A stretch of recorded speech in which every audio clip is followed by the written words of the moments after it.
اور حضور فجر کی نماز پڑھا کے فرمانے لگے بھئی کسی بندے نے روزہ رکھا ہوا ہے آج؟ حضرت عمر کہتے ہیں رات کو میرا ارادہ تھا رکھوں، پر سویرے پھر میں نے گرا دیا، نہیں رکھا۔ حضور نے دوسری دفعہ پوچھا بھئی کسی نے روزہ رکھا ہے؟ تو حضرت صدیق کے اوپر نے ہاتھ کھڑا کیا، عرض کی یا رسول اللہ میں نے رکھا ہوا ہے۔ آپ حکم نہ دیتے تو نہ بتاتا، پر روزہ رکھنا بھی آپ نے توجہ دلائی ہے تو حکم بھی آپ کا بتاؤ تو بتا دیے۔ حضرت عمر کہتے ہیں حضور نے فجر کی نماز پڑھائی، فجر کی۔ دوسرا سوال پوچھا بھی کسی نے کسی بیمار کی تیمارداری کی ہے؟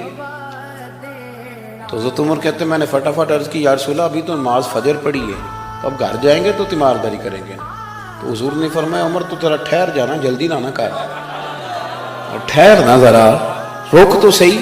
تو حضرت عمر فاروق رضی اللہ تعالیٰ عنہ فرماتے ہیں میں چپ کر گیا۔ حضور نے فرمایا بتاؤ بھی کسی نے تیمارداری کی ہے؟ تو صدیق اکبر نے ہاتھ کھڑا کیا،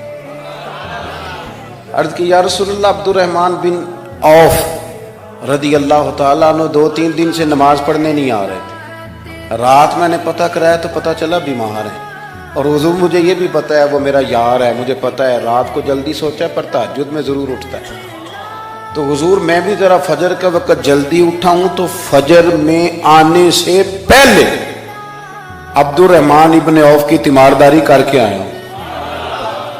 حضرت عمر کہتے ہیں میں نہ ہلکا ہلکا ڈھیلا پڑ گیا۔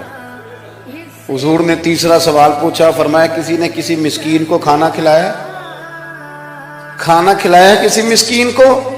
حضرت سیدنا عمر فاروق کہتے ہیں میں نے پھر عرض کی، میں نے کہا یا رسول اللہ ابھی تو فجر پڑی ہے، گھر جائیں گے کوئی چیز لیں گے تو کھانا کھلائیں گے۔ تو حضور پھر مسکرائے، فرمایا عمر تو ذرا ٹھہر نہیں جاتا، ذرا ٹھہر نہ، ذرا نظارہ تو کرنا، گویا یہ شان صدیق اکبر کا جلسہ ہو رہا، ذرا ٹھہرنا۔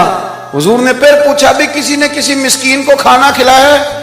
تو حضرت عمر کہتے ہیں لوگ سارے دائیں بائیں دیکھ رہے تھے اور میں چپ کے ابو بکر کو دیکھ رہا تھا، کہ مجھے پتا تھا کہ بولنا اسی نہیں ہے، اور دل میرا کر رہا تھا کہ کہہ دوں دیو جناب جواب، دل میرا کر رہا تھا۔ وہ سمجھ گئے تھے کہ سونا راضی کن کاموں میں ہو، بس یہ نقطہ انہوں نے پا لیا تھا۔ حضور نے فرمایا بتاؤ کسی مسکین کو روٹی کھلائی ہے؟ تو جناب سیدنا صدیق اکبر نے ہاتھ کھڑا کیا، عرض کی یا رسول اللہ سویرے اٹھا ہوں تو چھوٹا بیٹا بھی اٹھ گیا تھا، اور میرے وضو کرتے سنت پڑھتے ماں سے کہنے لگا بھوک لگ رہی ہے، تو ماں نے 2 روٹیاں بھی پکا دی۔ تو حضور ایک اس نے کھائی، دوسری اس کے ہاتھ میں تھی۔ جب ہم نکلے ہیں نا گھر سے تو دروازے پہ ایک فقیر کھڑا تھا، مسکین کھڑا تھا، کہہ رہا تھا رات سے بھوکا ہوں، کوئی دروازہ کھلنے کا انتظار کر رہا تھا، ابو بکر سب سے پہلے تیرا ہی کھلا ہے۔ تو حضور میں نا اس مسکین کو ایک روٹی کھلا کے آیا ہوں۔ حضرت عمر فاروق کہتے ہیں میں نے گردن جھکا لی، اور میرے رسول کریم نے فرمایا اے اللہ میرے ابو بکر پہ رحم فرما، اللہ میرے ابو بکر۔ وہ سمجھ گئے تھے، مزاج شناست سمجھ آ گئی تھی کہ حضور کن باتوں میں، اور نا اپنے اوپر وہ سارا کچھ طاری کر